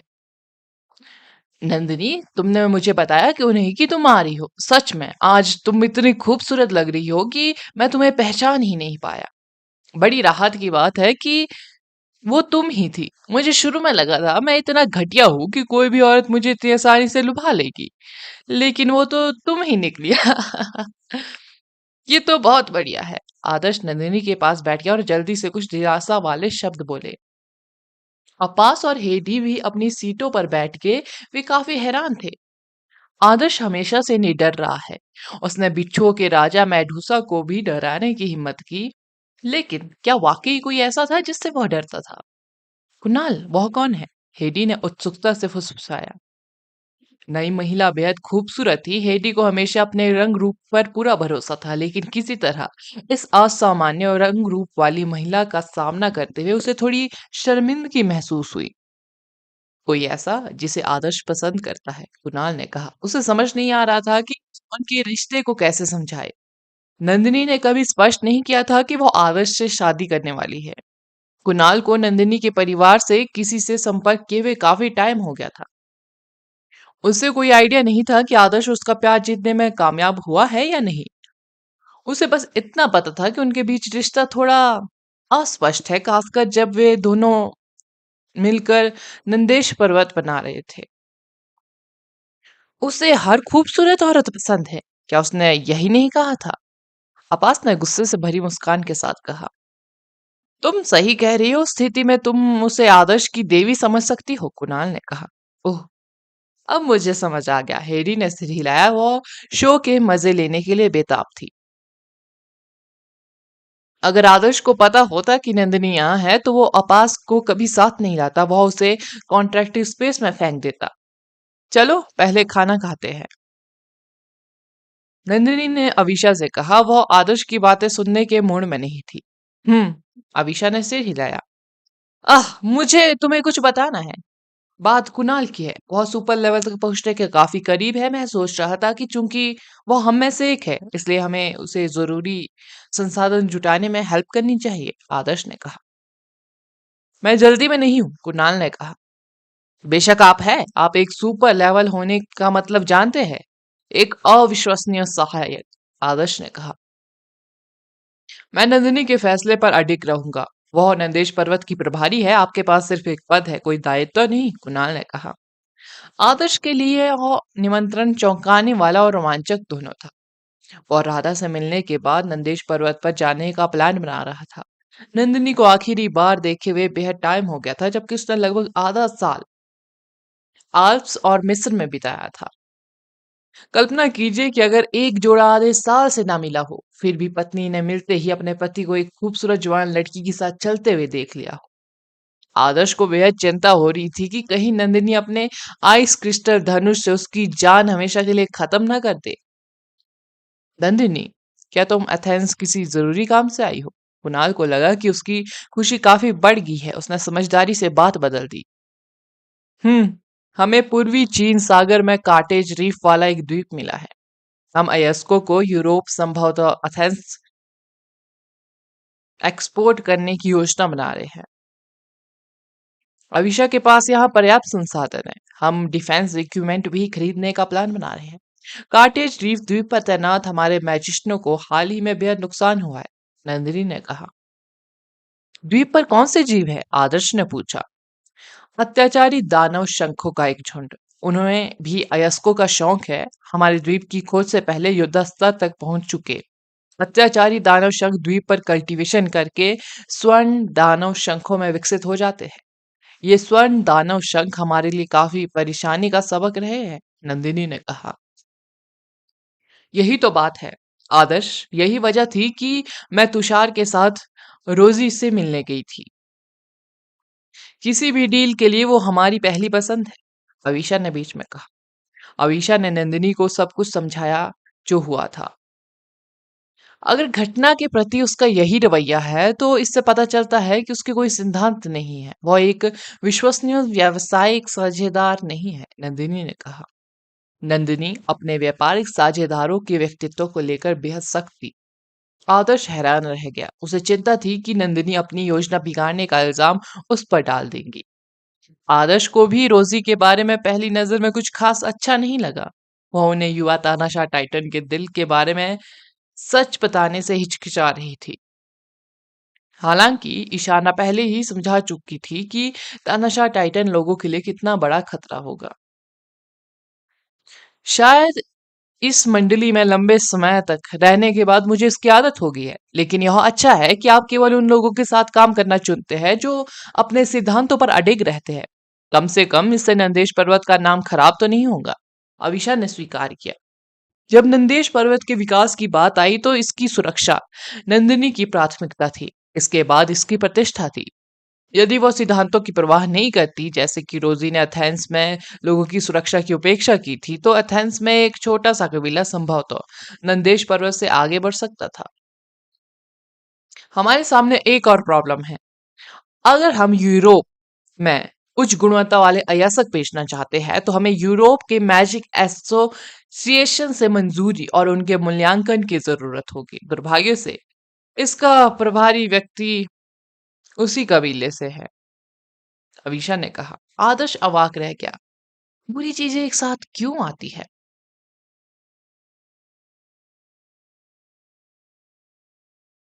नेक्स्ट एपिसोड टाइटल, उसकी सुनने की शक्ति नहीं थी। देर रात पार्थिन मंदिर के नीचे की रोशनियां बुझ गई। ऋतु के इस खास समय में देवी पर्वत के ऊपर आकाश में एक चमकीला ठंडा चांद दिखाई दे रहा था। उसकी चांदनी रोशनी पर्दे पर पड़ रही थी और पर्वत को ढक रही थी, जिससे उस खूबसूरत पर्वत में एक रहस्यमय एहसास भर गया। पहाड़ की तलहटी में एक छोटी सी पहाड़ी के पीछे एक नाले के पास एक साधारण लकड़ी की झोपड़ी खड़ी थी। सफेद वस्त्र पहने एक आदमी छत पर बैठा चांदनी में देवी पर्वत की धुंधली रूपरेखा को उदास बाहों से देख रहा था। जंगल के रास्ते से धीमे कदमों की आहट सुनाई दी। आदमी ने जंगल में देखा। उसकी धूसर नीली आंखें रात में चमक रही थी। तुम क्या चाहते हो? आदमी ने पूछा। क्या तुमसे मिलने नहीं आ सकती मैं? खैर, तुम तो मेरे भाई ही हो। औरत ने जवाब दिया, अब भी उस आदमी के पास ही जा रही थी। बस इसे बोल दो, आदमी ने कहा। क्या तुमने उसे देखा है, नॉर्मन? आशारुया ने पूछा। कौन? नॉर्मन ने पूछा। तुम्हें पता है कौन? उसकी पहचान तो पहले ही उजागर हो चुकी थी। मुझे यकीन है कि तुम वापस इसलिए आए हो क्योंकि तुम उस बहन से मिलना चाहते हो जिससे तुम पहले कभी नहीं मिले, है ना? आशारुया ने कहा। समय आने पर मैं उससे मिलूंगा। मुझे तुम्हें याद दिलाने की जरूरत नहीं है, नॉर्मन ने धैर्यपूर्वक कहा। मुझे ऐसा क्यों लग रहा है कि तुम मुझसे काफी नाराज हो। हमने इतने सालों से एक दूसरे को नहीं देखा। पापा ने हम दोनों को एक अपने साथ रख लिया है, तो अब हम एक ही परिवार की तरह रहेंगे, आशारुया ने कहा। तुम जानती हो तुमने क्या किया है, नॉर्मन ने ठंडे स्वर में कहा। मुझे ऐसी जगह पर जीवित रहने का कोई रास्ता ढूंढना होगा जहां हर कोई एक दूसरे को मात देने की कोशिश कर रहा है। जब मुझे तुम्हारी जरूरत थी तुम मेरी रक्षा के लिए आ गया हो। अब तुम दुनिया के किसी गुमनाम कोने में उदास महसूस कर रहे थे। तुम मुझसे क्या करवाना चाहते थे? पापा और तुमने मुझे जो सिद्धांत सिखाए थे उन पर अडिग रहो। अगर मैंने ऐसा किया होता तो अब तक मेरी हड्डियां भी नहीं बची होती। आशारुया ने अपनी आवाज थोड़ी ऊंची की। उसका चेहरा ठंडा पड़ गया। नॉर्मन कुछ देर के लिए चौंका। उसने आशारुया की तरफ देखा जो अपनी जगह पर रुक गई थी। फिर भी तुम्हें कभी भी इसमें पैर नहीं रखना चाहिए, भूल जाओ। अगर मैं कुछ भी कहूं तो भी तुम्हारे जाने की कोई उम्मीद नहीं है, नॉर्मन ने अपना सिर हिलाया। तो क्या आप यह स्पष्ट करने के लिए वापस आए हैं कि आप किस पक्ष में हैं? आशारुया ने उससे पूछा। मुझे नहीं पता, नॉर्मन ने जवाब दिया। तुम्हें पता है कि पूरा शूरवीरों का हॉल सिर्फ तुम्हारी बात सुनेगा। इजिशा ने तुम्हें ढूंढने की हर संभव कोशिश की। वह तुम्हें यकीन दिलाना चाहती थी कि वह प्राचीन मंदिर का वो वैभव वापस लाएगी जो कभी था, आशारुया ने कहा। नॉर्मन ने कहा। उसने मुझे ढूंढ तो लिया, लेकिन उसके बारे में कुछ अजीब लग रहा है। अब तो हम यह भी नहीं बता सकते कि वह इंसान है या राक्षसी। जाहिर है कि उसने पुनरुत्थान मंत्र में महारत हासिल नहीं की थी, फिर भी वह जिंदा होने में कामयाब रही, आशारुया ने कहा। पार्थिव मंदिर अब वो जगह नहीं रही जिससे मैं पहले पहचानता था। मुझे लगता है अब मेरा भी यहाँ कोई ठिकाना नहीं रहा। नॉर्मन ने देवी के पर्वत की ओर देखा। उसका मन लगातार अतीत, यहाँ भोगा गया दुख और पीड़ा और उसकी चमक के नीचे दबे अनगिनत शवों को याद कर रहा था। यह एक ऐसा स्थान था जहां अद्वितीय अधिकार, विश्व स्तरीय प्रतिष्ठा, अपार धन संपत्ति और पुनर्स्थान स्थिर था, जिसे देवताओं का आशीर्वाद माना जाता था। मुझे आशा है कि आप मेरा साथ देंगे, आशारुया ने कहा। क्या तुम्हें लगता है कि यह पॉसिबल है? खुद से ईमानदारी से पूछो। अगर तुम्हारे पापा को पता होता कि तुमने क्या किया है, तो क्या वे तुम्हें अपनी बेटी मानते? नॉर्मन ने जल्दी से जवाब दिया।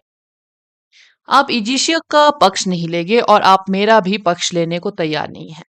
इससे केवल एक ही चॉइस बचती है, आशारुया ने कहा। जब तक मैं उससे मिल नहीं लेता तब तक मैं कोई फैसला नहीं करूंगा। अगर और कुछ नहीं है तो तुम्हें थोड़ा आराम करना चाहिए। तुम मुझे अपना भाई तभी कह सकती हो जब तुम अपनी दूसरी तरफ से हार मान लो, नॉर्मन ने कहा। मैं इसे नहीं छोड़ूंगी।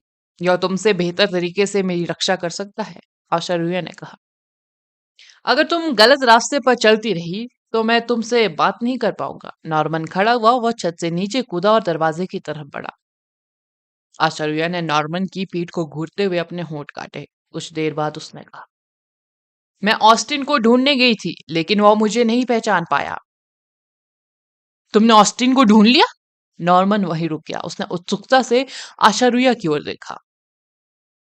मैं ही एकमात्र इंसान हूं जिसे पहले उसके अस्तित्व और स्थान के बारे में पता था, लेकिन किसी और ने उसे ढूंढ लिया है। वे उसके लिए एक नाजुक ड्रैगन शिकार अनुष्ठान भी तैयार कर रहे हैं, आशारुया ने कहा। नॉर्मन ने बोहे चढ़ाई। उसने आशा रुया को घूर कर यह पक्का करने की कोशिश की कि वह उससे झूठ तो नहीं बोल रही। यह कौन है? नॉर्मन ने अंततः पूछ ही लिया। आशा रुया ने कहा, एक ऐसा इंसान जिसकी पृष्ठभूमि काफी मजबूत है, जिसका कई शक्तिशाली अधिकारियों पर कंट्रोल है, जिसे ईजिशा भी भड़काने की हिम्मत नहीं कर सकती। नॉर्मन ने कहा, ऑस्टिन इतना शक्तिशाली है कि ईजिशा भी उसका कुछ नहीं बिगाड़ सकती। उन्होंने उसे कमजोर करने का तरीका ढूंढ लिया। ड्रैगन की भी अपनी कमजोरियां होती है, आश्चर्य ने कहा। नॉर्मन गहरी सोच में पड़ गया। वे कुछ ही दिनों में अपनी योजना को अंजाम दे रहे हैं। अगर तुम इसके बारे में कुछ करना चाहते हो तो तुम्हें अभी से तैयारी शुरू कर देनी चाहिए। देखो, भाई होने के बावजूद तुमने कभी मेरी परवाह नहीं की। तुम्हारे आदरणीय पिता ही मेरे लिए मायने रखते थे। कॉलेज के पहले साल से ही मुझे अपने पैरों पर खड़ा होना पड़ा है, फिर भी मैं तुम्हें एक ऐसी बात याद दिलाने से खुद को रोक नहीं पाई जिससे मेरा कोई लेना देना नहीं है। आशारुया ने मजाक उड़ाते हुए कहा। नॉर्मन कुछ कहना चाहता था, लेकिन आशारुया पहले ही जा चुकी थी। आदर्श अपने सोफे पर बैठे अपनी आंखें बंद करके ध्यान कर रहे थे। जैसे ही उसने अगले कमरे में कुर्सी हिलने की आवाज सुनी, उसकी आंखें खुल गई। वह ध्यान तो कर रहा था, पर उसका बिल्कुल ध्यान केंद्रित नहीं था। उसकी साधना इस समय एक अड़चन में फंसी हुई थी। साधना करने या ना करने से कोई फर्क नहीं पड़ता था। उसके लिए लगन से साधना करने की कोई प्रेरणा ही नहीं थी। आदर्श जल्दी से बालकनी की तरफ भागा। वह एक साए में बदल गया और अगली बालकनी में चला गया। दरवाजा खुला था और पर्दे हवा में लहरा रहे थे। आदर्श ने नंदिनी को अपनी मेज के पास लेटे हुए देखा। उसकी मनमोहक आकृति देखकर उसके मुंह में पानी आ गया। रात के खाने में उसे पेट भर खाना नहीं मिला था। आसपास बेहद सारे लोग थे, इसलिए उसे उसे घूरते रहने में शर्म आ रही थी। हालांकि अब वे दोनों आधी रात को अकेले थे, वह बेपरवाह हो सकता था। क्या आपका काम पूरा हो गया? आदर्श ने पूछा। सिर्फ फर्स्ट स्टेप, नंदिनी ने कहा। उसने आदर्श की आंखों में जोश देखा और उसके मन की बात आसानी से पढ़ ली। आदर्श को पहल करने से रोकने के लिए उसने पहले ही बोल दिया, चलो टहलने चलते हैं। इतनी रात को? आदर्श ने भुएं उठाई। वे आधी रात को टहलने क्यों निकलेंगे? चूंकि वे अभी भी इतने युवा और ऊर्जावान थे, तो क्या उन्हें अपना टाइम बर्बाद नहीं करना चाहिए था और दिल निकलने से पहले कुछ राउंड नहीं लगाने चाहिए थे? अंत में आदर्श नंदिनी के साथ टहलने चला गया। जिस जगह वे ठहरे थे वहां का माहौल काफी अच्छा था। साफ सुथरी सड़कें और पेड़ रात में अजीब तरह से शांत और सुकून देने वाले थे। आदर्श ने नंदिनी का हाथ थामने की पहल की। उसने मना नहीं किया। आदर्श ने अपनी स्पीड धीमी कर दी और अपनी स्पीड बनाए रखी। नंदिनी ने उन्हें पुल पार करते हुए हवा का आनंद लेने का इशारा किया। क्या आप व्यापार का काम ईशान के हाथों में नहीं छोड़ सकते? आपको एथेंस में खुद क्यों आना पड़ा? आदर्श ने पूछा। नंदिनी भले ही नंदेश पर्वत की प्रभारी हो, लेकिन उनका ज्यादातर समय कल्टीवेशन में ही व्यतीत होता था। आदर्श की तरह उन पर भी उच्च स्तर की साधना करने का जुनून सवार था। नंदेश पर्वत की शासक होने के नाते अगर वह इतनी शक्तिशाली नहीं होती, तो भेड़ियों और बाघों के बीच कैसे जीवित रह पाती? डिनर के टाइम नंदिनी ने जो कारण बताए थे, वे उसे यह समझाने के लिए काफी नहीं थे कि उसे एथेंस में स्वयं आना होगा। आदर्श दूसरों के सामने उससे पूछना नहीं चाहता था। क्या कोई और बात है जो तुम्हें परेशान कर रही है? आदर्श ने पूछा। नंदिनी ने नजरें उठाकर आदर्श की तरफ देखा। उसे थोड़ी हैरानी हुई कि आदर्श को पता चल गया कि उसके मन में कुछ और ही है। हम्म, एक बात तो मुझे परेशान करी है। सच जानने के लिए मेरे पास यहाँ आने के अलावा कोई चारा नहीं था, नंदिनी ने कहा। क्या यह इतना गंभीर है? आदर्श ने पूछा। क्या तुम्हें वह घटना याद है जब हम पहली बार फेनियाओ शहर गए थे? नंदिनी ने गंभीर स्वर में पूछा। हाँ, समुद्री राक्षसों का एक झुंड दिखाई दिया। क्या हमने पहले ही उनका ध्यान नहीं रखा था? आदर्श ने याद किया। जियांग कुछ स्थानीय अधिकारियों की जांच करने गया था और उसे पता चला कि कोई जानबूझकर लापता पत्तों बच्चों के बारे में सच्चाई छिपा रहा था, जिसके परिणाम स्वरूप यह त्रासदी हुई, नंदिनी ने उसे बताया। आदर्श को तुरंत ही वह क्रोधित कर देने वाला दृश्य याद आ गया, जब उन्हें एक समुद्री राक्षस के पेट के अंदर एक बच्चे की लाश मिली थी। लेकिन हम यह पता लगाने में सक्षम नहीं थे कि इसके पीछे कौन है। आदर्श ने सिर हिलाया। जियांग ने बताया कि जब उन्होंने आगे जांच की तो उन्हें एहसास हुआ कि वह व्यक्ति न सिर्फ लापता बच्चों के बारे में तथ्य छिपाने की कोशिश कर रहा था, बल्कि मामला उससे भी कहीं ज्यादा पेचीदा है। लेकिन स्थानीय अधिकारियों के पकड़े जाने के बाद उनकी खोजबीन बंद हो गई। वे पर्दे के पीछे के अपराधी का पता नहीं लगा पाए। जब तमन्ना तट पर गश्त कर रही थी सॉरी शेफाली तट पर गश्त कर रही थी तो किसी ने उन्हें ऐसी ही एक घटना की सूचना दी। जब वह इसकी इन्वेस्टिगेशन कर रही थी तो उन्हें एक गोदाम मिला जहां लापता बच्चों को रखा गया था। लापता बच्चे अब वहां नहीं थे, लेकिन वहां बच्चों का बेहद सारा सामान था। मैंने तुरंत जियांग से कांटेक्ट किया और उसे इसकी इन्वेस्टिगेशन करने के लिए कहा, नंदिनी ने कहा। नंदेश पर्वत फेन्याओं शहर के बेहद पास था। तब से लापता बच्चों के मामले में कोई अनुवर्ती कार्रवाई नहीं हुई थी। आदर्श को आश्चर्य हुआ जब जियांग को कुछ नए सुराग मिले। कोई भी इस तरह के अक्षमय कृत्य को नजरअंदाज नहीं कर सकता था। आदर्श ने अपनी मुठ्ठियां भींचते हुए कहा, मैं समझ गया, चिंता मत करो। जैसे ही हमें पता चलेगा कि अपराधी कौन है, मैं उसकी गर्दन को दो टुकड़ों में तोड़ दूंगा। मुझे सचमुच समझ नहीं आ रहा कि वे बच्चों के साथ इतनी क्रूरता कैसे कर सकते हैं। नंदिनी कांपने लगी। क्या बात है? आदर्श ने नंदिनी की तरफ देखा। उसने देखा कि वह थोड़ा घबरा रही है। आदर्श, वो बच्चा जो हमें समुद्री राक्षस के पेट में मिला था, क्या तुम्हें पता था उसके उसके पास दिल नहीं था? नंदिनी अपनी बातें कहते हुए आदर्श के हाथ के पिछले हिस्से पर जोर से नाखून गड़ा चुकी थी। नेक्स्ट एपिसोड टाइटल, एक बड़ा रहस्य। आदर्श को चुभन महसूस हुई। अगर नंदिनी गुस्से और दुख से अभिभूत ना होती तो वह ऐसा व्यवहार नहीं करती। उसका दिल धड़क उठा। उसके पास दिल नहीं था। आदर्श को साफ याद था कि वेद ने लाल उड़ते दानव के पेट से बच्चा को निकाला था। उसने शव को दफनाने में भी मदद की थी, लेकिन उसने कभी यह नहीं देखा कि बच्चे में अब भी दिल है या नहीं। ऐसा क्यों? आदर्श हैरान और भ्रमित था। लापता बच्चे स्कारलेट सोरिंग डेमन के पेट में इसलिए पहुंचा क्योंकि उसे स्कारलेट सोरिंग डेमन ने नहीं खाया था, बल्कि कोई स्कारलेट सोरिंग डेमन की छोटे बच्चों को खाने की आदत का इस्तेमाल करके उनके दिलों के लिए उनका अपहरण करके अपना क्राइम छुपा रहा था, नंदिनी ने उसे बताया। क्या? आदर्श जोर से चिल्लाया।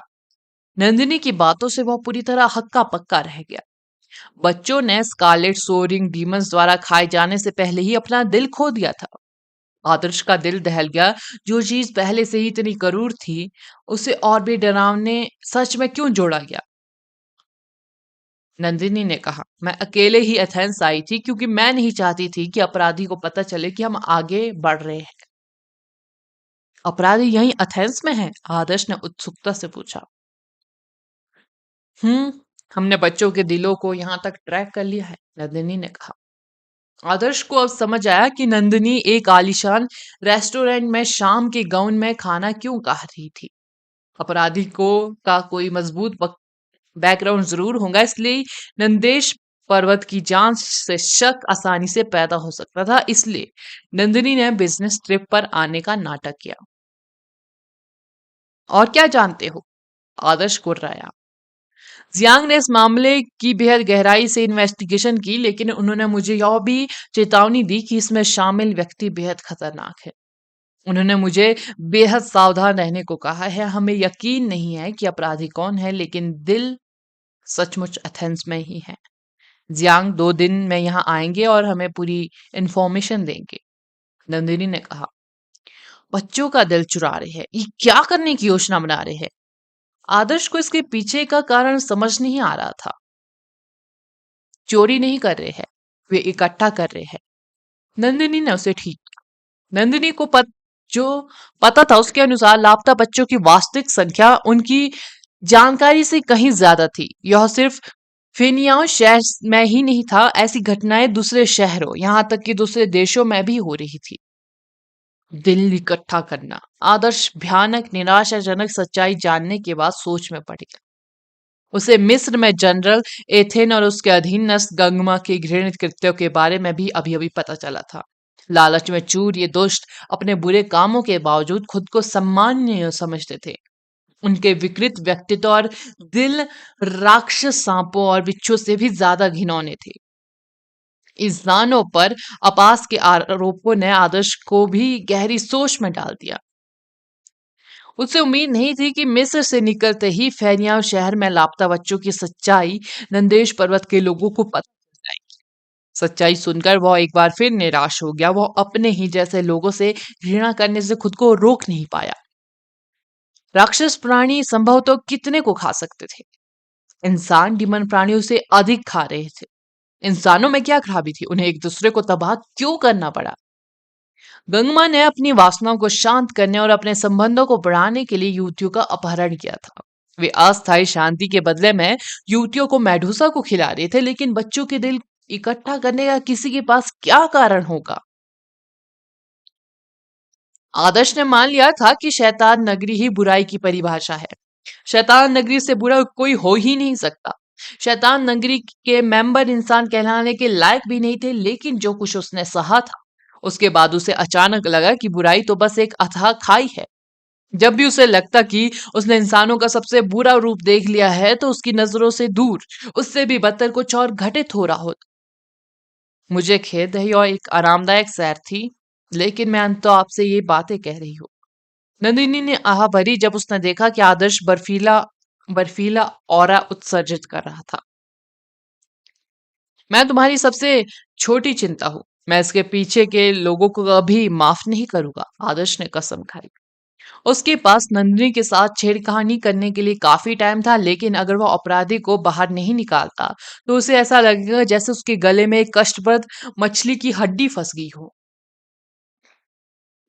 अगले दिन दोपहर में जियांग एथेंस पहुंचा। आदर्श को आखिरी बार देखे हुए काफी टाइम हो गया था और राष्ट्रीय टीम के भंग होने के बाद से उन्होंने एक दूसरे से बमुश्किल ही कांटेक्ट किया था। यह कहने की जरूरत नहीं थी कि राष्ट्रीय टीम के सभी खिलाड़ी अपने अपने क्षेत्र में बड़ी उपलब्धियां हासिल करने वाले थे। आहान अब तक लगभग ठीक हो चुका था। जब उसने सुना कि जियांग एथेंस आया है तो उसने खुशी खुशी उसे रिफ्लेक्सोलॉजी सेंटर में इनवाइट किया। जियांग भले ही ईमानदार आदमी लग रहा था, लेकिन हैरानी की बात है कि वह चंचल भी था। हालांकि उसका मूड ठीक नहीं था, क्योंकि वह यहाँ किसी गंभीर काम से आया था। अरे यह कैसे संभव है? जियांग का संदेश सुनने के बाद आहन की भी कड़ी प्रतिक्रिया हुई। जब वे लापता बच्चों की तलाश कर रहे थे तब आहन भी वहीं मौजूद था। उनके जैसा निर्दयी आदमी भी सच्चाई सुनकर निराश हो गया। उन्होंने उस बच्चे को ढूंढने की बेहद कोशिश की थी जिसका अपहरण हो गया था। आहन को शायद ही पता था कि इसके पीछे एक बड़ा रहस्य छिपा था। ऐसा नहीं है कि मैं सच्चाई का पता नहीं लगाना चाहता था, लेकिन इसके पीछे का इंसान बेहद शक्तिशाली है। जैसे ही मैंने इसकी इन्वेस्टिगेशन करने की कोशिश की, मुझे चेतावनी मिल गई, जियांग ने बेबसी से कहा। तुम्हें किसने चेतावनी दी? आदर्श ने पूछा। पक्का नहीं, लेकिन किसी बुजुर्ग ने मुझे आगाह किया था। जरूर किसी और ने उस पर दबाव डाला होगा, जियांग ने कहा। आखिर यह कौन है जो इतना निर्दयी काम करने के बाद इतना अहंकार दिखा रहा है? आहन ने श्राप दिया। जब वे बात कर रहे थे तो अचानक दरवाजे पर दस्तक हुई। यह कौन है? आदर्श ने पूछा। वे सब आदर्श के कमरे में इकट्ठा हो गए थे। यहाँ आने वाले सभी लोग प्रियंका और हेडी सहित कमरे के अंदर थे। सच्चाई सुनकर वे भी आग बबूला हो गए और अपराधी को पकड़ने की कसम खा ली। रूम सर्विस सर, क्या आपने मुझे आपकी सर्विस के लिए आने को नहीं कहा था? दरवाजे के बाहर से एक आकर्षक आवाज आई। इसने कमरे के अंदर के तनावपूर्ण माहौल को पूरी तरह बिगाड़ दिया। हर कोई आदर्श को अजीब तरह से देख रहा था। आदर्श की आंखें भी चौड़ी होगी। उसने कब से कोई स्पेशल रूम सर्विस मांगी थी? ऐसे समय में वो इसके बारे में सोचेगा भी क्यों? वो तो बस काम निपटाने के बाद ही ऐसा करेगा। ओह! ये बात कहते हुए वो मोहक आवाज थोड़ी जानी पहचानी सी लग रही थी। आदर्श सभी की संदिग्ध निगाहों के सामने दरवाजे तक गया और दरवाजा खोल दिया, जैसा कि उसने सोचा था। आशा रूरिया शरारती मुस्कान के साथ दरवाजे पर खड़ी थी। सचमुच तुम ही हो छोटी चालाक औरत, आदर्श ने अचानक कहा। औरत हमेशा जानती थी कि उसे कहाँ ढूंढना है। अगला एपिसोड जानने के लिए बने रहे मेरे इस चैनल के साथ। Thank you.